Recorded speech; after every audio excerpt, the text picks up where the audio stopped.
بسم اللہ الرحمن الرحیم۔ آج کی تراویح میں جو آیات بینات کی تلاوت کی گئی، انہی آیات میں سے ایک آیت جس کا آج مفہوم بیان کیا جائے گا۔ 8ویں پارے کے پہلے رکوع کی یہ آیت ہے۔ اللہ تعالیٰ نے ارشاد فرمایا وَذَرُوا ظَاهِرَ الْإِثْمِ وَبَاطِنَهُ، کہ تم ظاہری اور پوشیدہ گناہوں کو چھوڑ دو۔ إِنَّ الَّذِينَ يَكْسِبُونَ الْإِثْمَ سَيُجْزَوْنَ بِمَا كَانُوا يَقْتَرِفُونَ، بلا شبہ وہ لوگ جو گناہ کا ارتکاب کرتے ہیں، ان قریب ان کے کیے کی انہیں سزا دی جائے گی۔ اس آیت مقدسہ میں اللہ پاک نے ظاہری اور پوشیدہ گناہوں کو چھوڑ دینے کا حکم دیا۔ ظاہری گناہ کون سے ہوتے ہیں؟ ظاہری گناہ وہ ہوتے ہیں جو مجمع کے اندر، عوام کے اندر کیے جائیں، اور پوشیدہ گناہ وہ ہوتے ہیں کہ جو چھپ کر کیے جائیں۔ اور ایک اور یہ ہے کہ ظاہری گناہ وہ ہیں جو ظاہری اعضاء سے کیے جائیں، ہاتھ سے کیے جائیں، آنکھ سے، زبان سے، پاؤں سے کیے جائیں۔ اور باطنی اور پوشیدہ گناہوں سے مراد وہ گناہ ہیں جو دل سے کیے جائیں۔ دل کے گناہ بھی ہوتے ہیں، مثلا دل کے اندر بغض رکھنا، کینہ رکھنا، ریاکاری، دکھاوے کا ارادہ رکھنا، حسد کرنا، تو یہ سارے دل کے گناہ ہیں جن کا دوسروں کو پتہ نہیں چلتا ہے۔ تو اس لیے جو ظاہری گناہ ہیں وہ بھی ہمیں چھوڑ دینے چاہیے، جو باطنی ہیں وہ بھی چھوڑ دینے چاہیے۔ ظاہری گناہ جو عوام کے سامنے کیے جاتے ہیں، ان کی ایک مثال داڑھی کٹانا ہے۔ چونکہ داڑھی رکھنا انبیاء علیہ السلام کی سنت ہے، اور پھر آقا کریم صلی اللہ علیہ وسلم اور آپ کے صحابہ، تابعین اور تبع تابعین، تمام بزرگان دین اور صالحین کا یہ طریقہ ہے۔ اور یہ داڑھی رکھنا جو ہے یہ سنت مؤکدہ اور واجب کے حکم میں ہے۔ اور یہ داڑھی رکھنا ایسا عمل ہے جس کے چہرے کے اوپر یہ داڑھی سجی ہوتی ہے، اللہ تبارک و تعالی فرشتے کو فرماتا ہے تو ہر وقت اس کی نیکیاں دیکھ، کیونکہ اس نے میرے محبوب کی سنت ہر وقت سجائی ہوئی ہے۔ اگر اس کا الٹ کر دیا جائے، داڑھی کٹا دی جائے، جب تک زندگی میں داڑھی کٹاتا رہے گا ہر وقت اس کے گناہ لکھے جاتے ہیں۔ تو اس لیے ہم اپنا نقصان کیوں کریں؟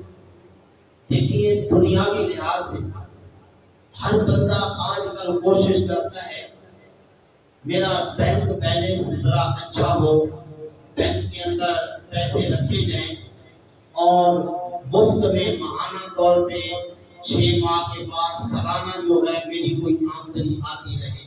کچھ لوگ ایسا کرتے بھی ہیں، اگرچہ یہ جائز نہیں ہے۔ کچھ لوگ بینک میں پیسے رکھ لیتے ہیں تو کہا جاتا ہے کہ بینک والے کاروبار کرتے ہیں تو سال بعد جو ہے وہ نفع ہوتا ہے، تو پھر نفع جو ہے وہ آگے تقسیم کیا جاتا ہے، جس کے پیسے ہوتے ہیں وہ بھی لیتا ہے، بینک والے بھی لیتے ہیں۔ یہ دراصل سود ہوتا ہے۔ یاد رکھیے کہ ایسا کاروبار کرنے کے لیے پیسے دینا کہ وہ ہمیشہ نفع ہی دے اور کوئی نقصان جو ہے ہو جائے تو اس میں سے کوئی پیسے نہ کاٹے، صرف جو ہے وہ پیسے نفع کے طور پر ہی دیتا رہے، یہ کیا ہوتا ہے؟ سود ہوتا ہے۔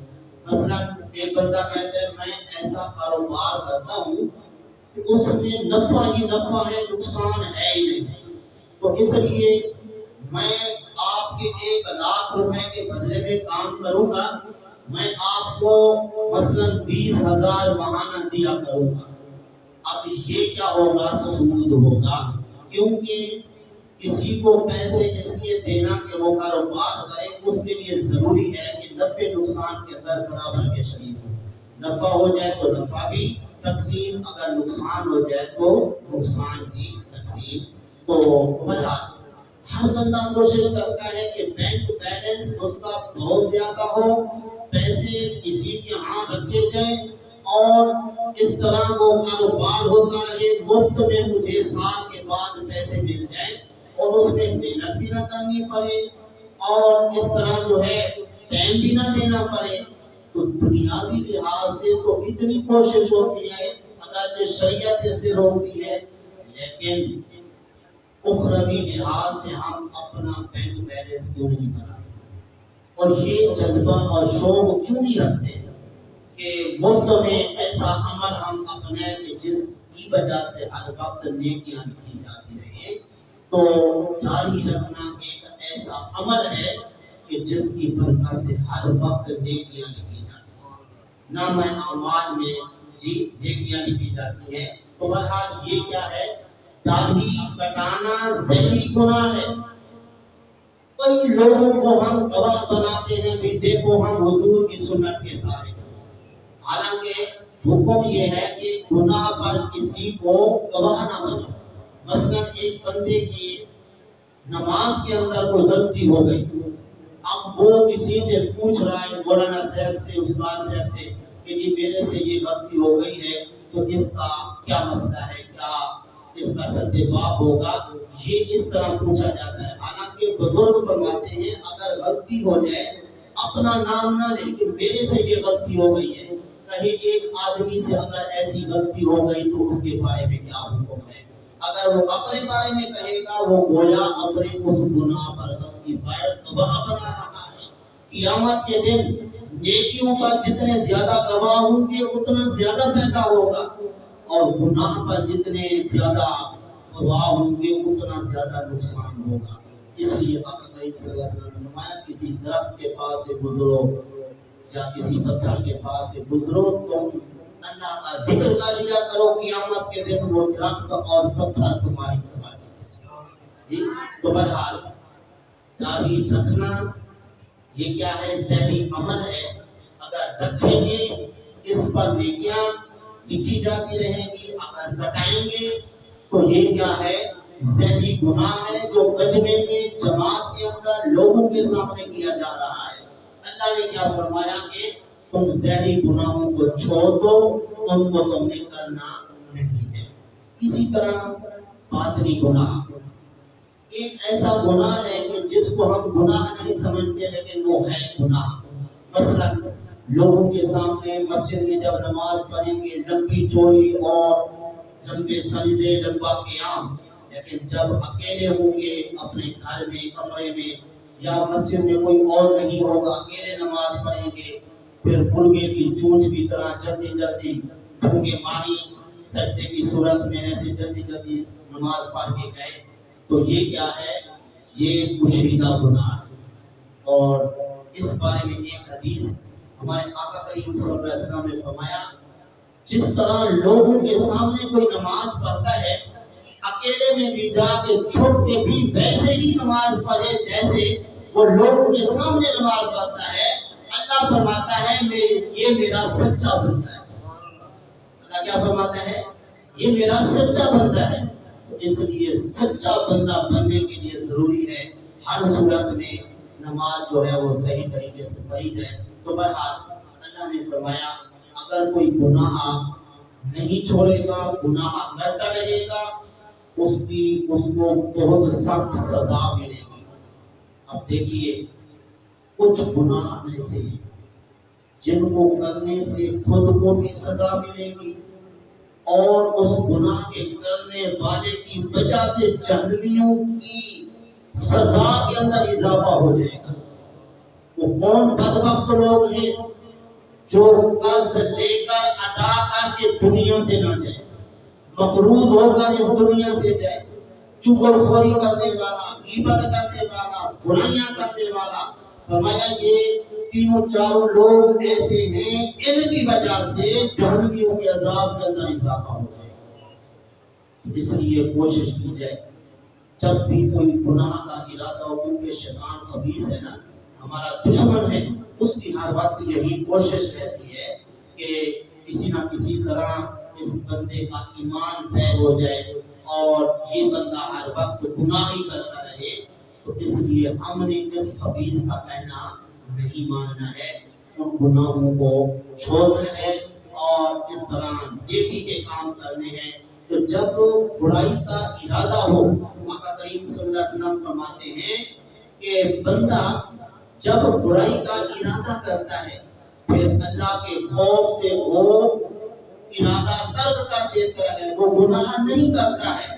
اللہ فرشتے کو فرماتا ہے میرے فرشتے، میرے اس بندے نے میرے ڈر کی وجہ سے گناہ کا ارادہ کر کے بھی اس نے گناہ نہیں کیا، چھوڑ دیا، اس لیے اس کے بدلے میں اس کی نیکی ہے۔